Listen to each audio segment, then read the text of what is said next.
इस समय मैं आपको आपराधिक मानववाद और हत्या का अंतर स्पष्ट करूंगा। आपराधिक मानववाद भारतीय दंड संहिता की धारा 299 में परिभाषित किया गया है और हत्या धारा 300 में।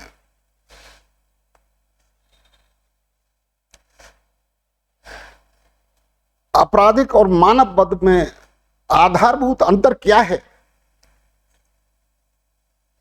मैं स्पष्ट कर रहा हूं। अपराध हत्या है या आपराधिक मानववाद, यह बात मानव जीवन को खतरे की मात्रा और अपराधी के आशय इंटेंशन की मात्रा पर निर्भर करती है। यदि आपराधिक कृत्य ऐसा है कि मृत्यु होना अधिसंभाव्य है, अपराधी को लगता है कि मृत्यु हो ही जाएगी, तो वह हत्या है। और यदि ऐसा लगता है कि मृत्यु होना संभाव्य है, प्रोबेबल है, लाइकली रिजल्ट है, तो वह आपराधिक मानववाद है। बेसिक अंतर आपराधिक मानववाद और हत्या में यही है। इसके अलावा हत्या धारा 300 में परिभाषित की गई है। आपराधिक मानववाद धारा 299 आईपीसी में बताई गई है।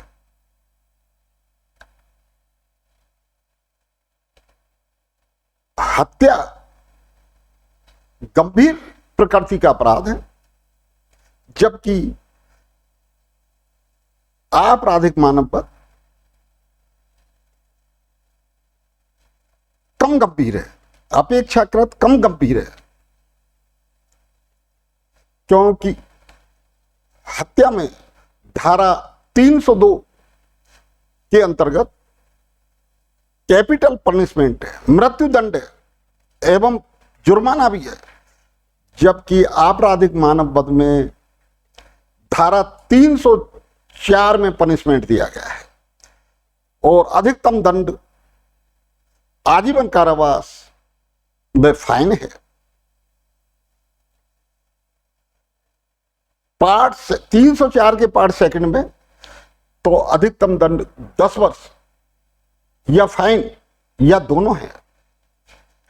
इस तरह यह तो स्पष्ट है कि आपराधिक मानववाद कम गंभीर है, जबकि हत्या अधिक गंभीर है। तीसरा अंतर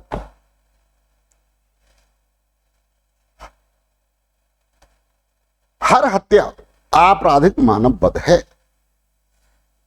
लेकिन हर आपराधिक मानववाद हत्या नहीं है। इसका मतलब है कि आपराधिक मानववाद जीनस है और हत्या स्पेसीज है। आपराधिक मानववाद जाति है तो हत्या उपजाति है।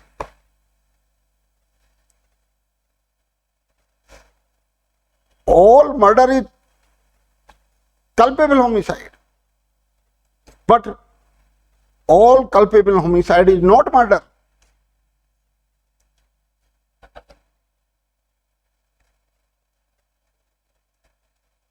चौथा अंतर, जब मामला आईपीसी की धारा 299 में कवर होता है या धारा 300 के 5 अपवादों में से किसी एक अपवाद में कवर होता है, तो वह आपराधिक मानववाद है। और यदि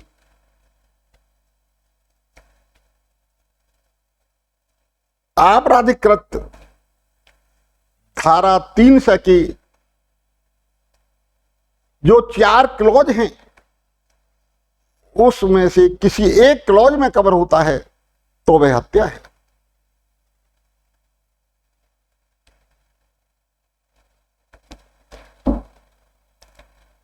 उदाहरण के रूप में मैं स्पष्ट करना चाहूंगा कि धारा 299 का प्रथम दृष्टांत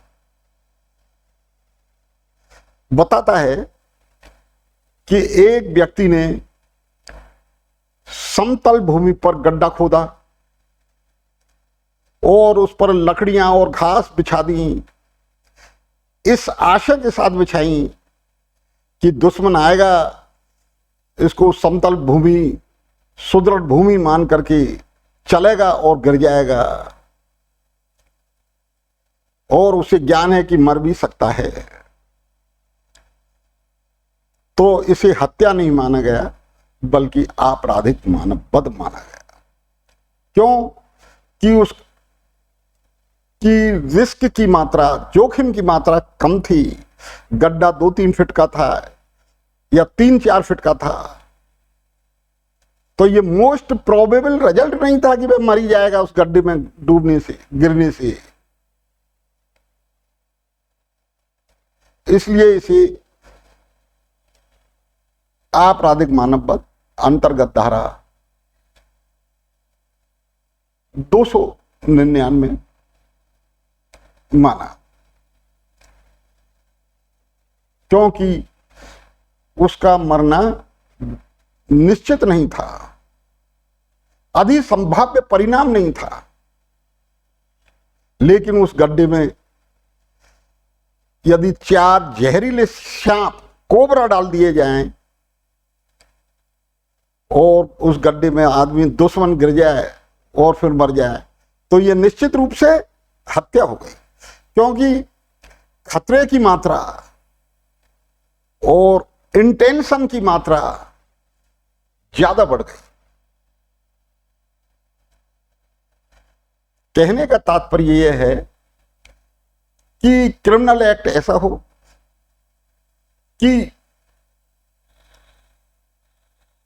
व्यक्ति की मृत्यु हो ही जाएगी तो वह हत्या है। जैसे बंदूक से फायर करना, आदमी मर गया तो हत्या है, क्योंकि बंदूक से फायर करने पर यह निश्चित है कि मृत्यु हो ही जाएगी।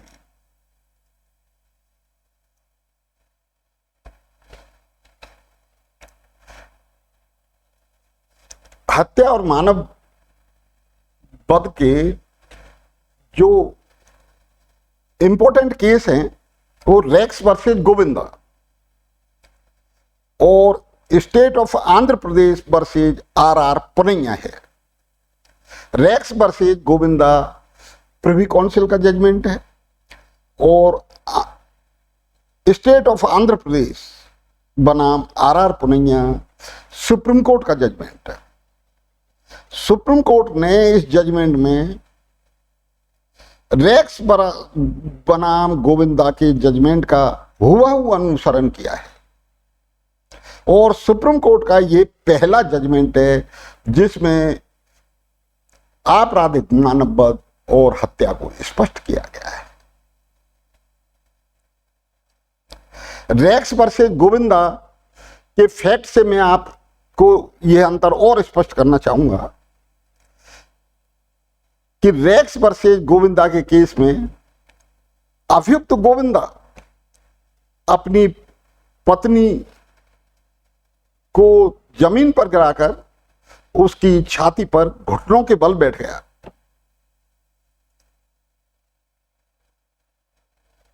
छाती पर बैठने के बाद गोविंदा ने अपनी पत्नी के नाक पर 4-5 जोर से मुक्के मारी, जिससे कि ब्लीडिंग हो गया नाक से और उसकी डेथ हो गई। प्रिवी काउंसिल ने कहा इस केस में, प्रिवी काउंसिल के जज मेलविल ने स्पष्ट किया कि ये गोविंदा का कृत्य हत्या नहीं है बल्कि आपराधिक मानव वध है, क्योंकि गोविंदा के आशय की मात्रा कम थी, खतरे की मात्रा कम थी कि मुक्के मारने से उसकी डेथ हो ही जाएगी उसकी पत्नी की, लेकिन उसे ज्ञान था कि मृत्यु हो सकती है, संभाव्य मृत्यु होना, लेकिन अधि संभाव्य नहीं है कि उसकी मृत्यु हो ही जाएगी, मोस्ट प्रोबेबल रिजल्ट नहीं था। इसलिए प्रिवी काउंसिल के जस्टिस मेलविल ने रेक्स वर्सेस गोविंदा के केस में हत्या नहीं मानते हुए आपराधिक मानववध किया है, और उसी रेक्स वर्सेस गोविंदा के केस में इस अंतर को स्पष्ट किया है। उसके बाद स्टेट ऑफ आंध्र प्रदेश बनाम आर पुरैया के केस में सुप्रीम कोर्ट ने पहली बार रेक्स वर्सेस गोविंदा के केस का अनुसरण करते हुए वही अंतर को स्पष्ट किया है। तो अपराध हत्या है या आपराधिक मानववध, इसमें बहुत महीन लाइनें, आइडेंटिफाई करने में बहुत गलतियां होती हैं कि ये हत्या है या आपराधिक मानववध। इसको समझने के लिए सबसे पहले ये देखना है कि यदि ये एक्ट ऐसा है एक्यूट का क्रिमिनल एक्ट कि मृत्यु होना पूरी तरह निश्चित है या अधि संभाव्य परिणाम है, तो वह हत्या ही होगी। और यदि ये ज्ञान है कि मृत्यु हो सकती है, मृत्यु होना संभाव्य है, तो ये आपराधिक मानववध होगा। बेसिक अंतर हत्या और आपराधिक मानववध में यही है, और इसी बेसिक अंतर के आधार पर आप आइडेंटिफाई कर सकते हो कि ये हत्या है या आपराधिक मानववध। इसके अलावा यदि क्रिमिनल एक्ट अभियुक्त का ऐसा है कि जो धारा 299 के 3 क्लॉज हैं उनमें से किसी एक क्लॉज में आता है, या धारा 300 के 5 अपवाद में से किसी एक अपवाद में आता है, तो वह भी आपराधिक मानववध है। लेकिन धारा 300 के जो 5 क्लॉज हैं उनमें से किसी एक में आता है तो वह हत्या है। आशय शब्द धारा 299 में भी लिखा हुआ है और धारा 300 में भी लिखा हुआ है। धारा 299 की जो लैंग्वेज है उसके अनुसार जो कोई व्यक्ति मृत्यु कारित करने के आशय से या ऐसी शारीरिक क्षति करने के आशय से जिससे मृत्यु होना संभाव्य है, ये दोनों बातें धारा 300 में भी लिखी हुई हैं। धारा 300 में 200 ये दोनों बातें लिखी हुई हैं। इसको मैं धारा 300 को रिपीट करता हूं।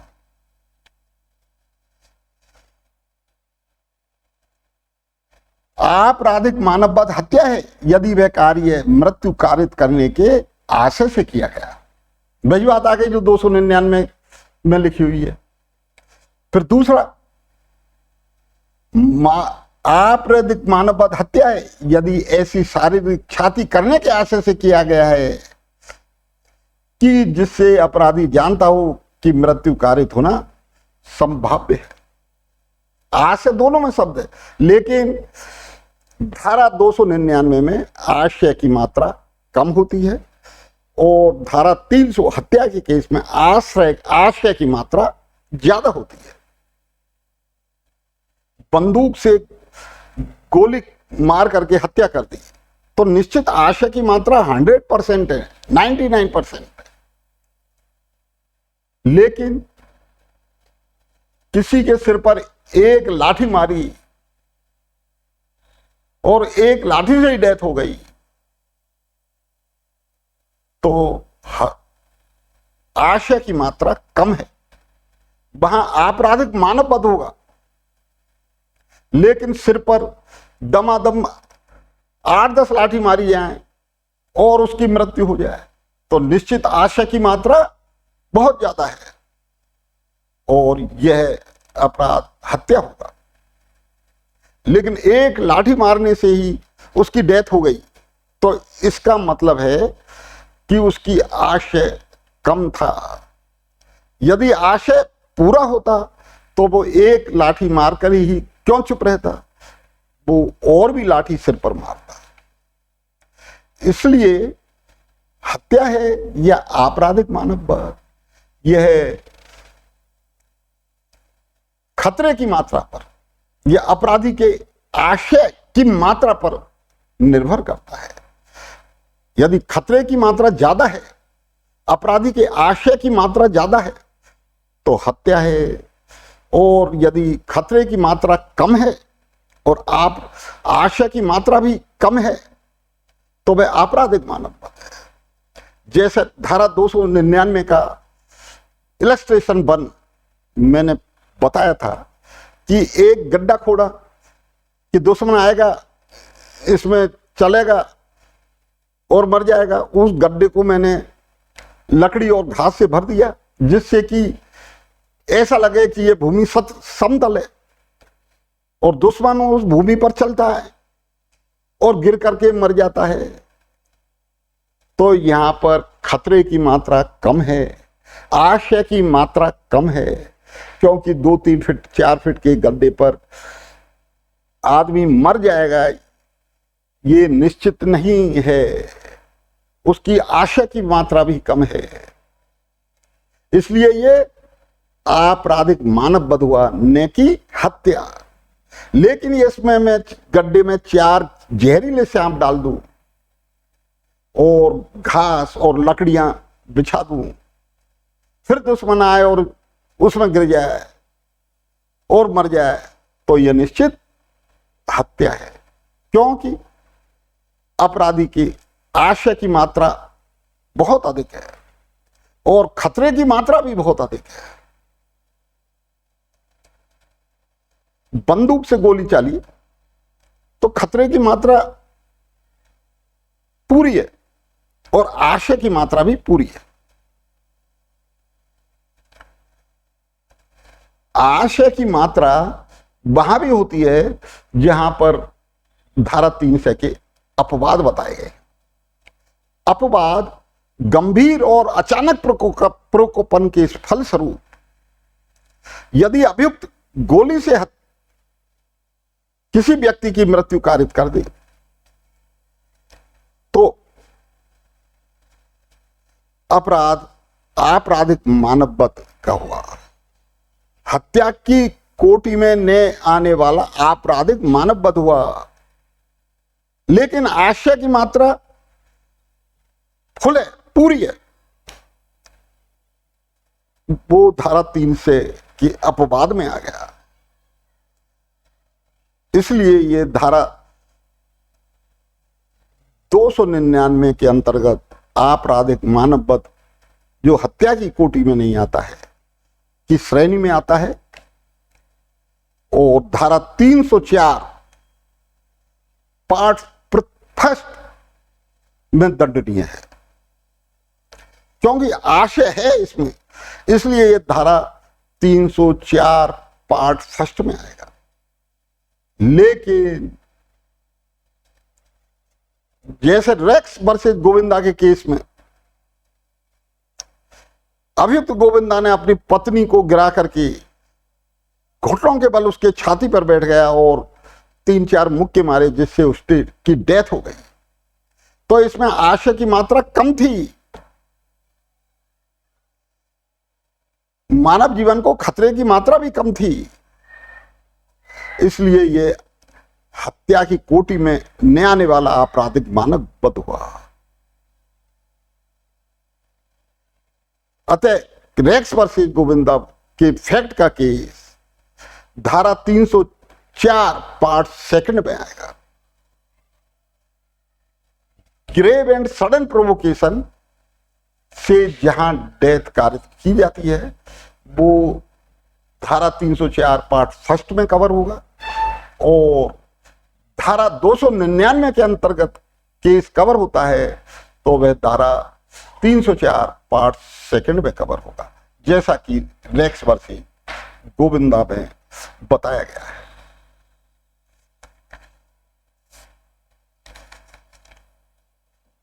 रेक्स वर्सेस गोविंदा में जो हत्या और आपराधिक मानव वध में अंतर बताया गया है, प्रिवी काउंसिल ने यह अंतर सर्वप्रथम स्पष्ट किया गया।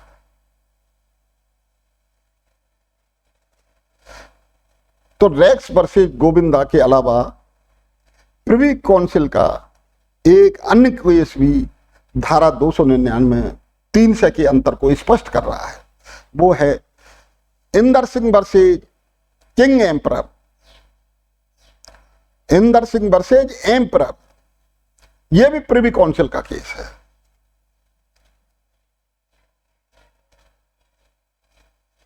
सुप्रीम कोर्ट का केस तो केवल आंध्र प्रदेश राज्य बनाम आर पुनैया का सर्वप्रथम रेक्स वर्सेस गोविंदा के केस को आधार मानते हुए दिया गया है। इस तरह अंत में मैं आपको कहना चाहूंगा कि यदि अपराध हत्या है या आपराधिक मनोवध है, यह मानव जीवन के खतरे की मात्रा और अपराधी के आशय की मात्रा पर निर्भर करता है। यदि आपराधिक कृत्य ऐसा है कि मृत्यु होना अधिसंभाव्य है, मोस्ट प्रोबेबल है, तो वह हत्या है। यदि मृत्यु होना संभाव्य है, लाइकली रिजल्ट है, तो वह हत्या की कोटि में नहीं आने वाला आपराधिक मानव। कितना टाइम हुआ?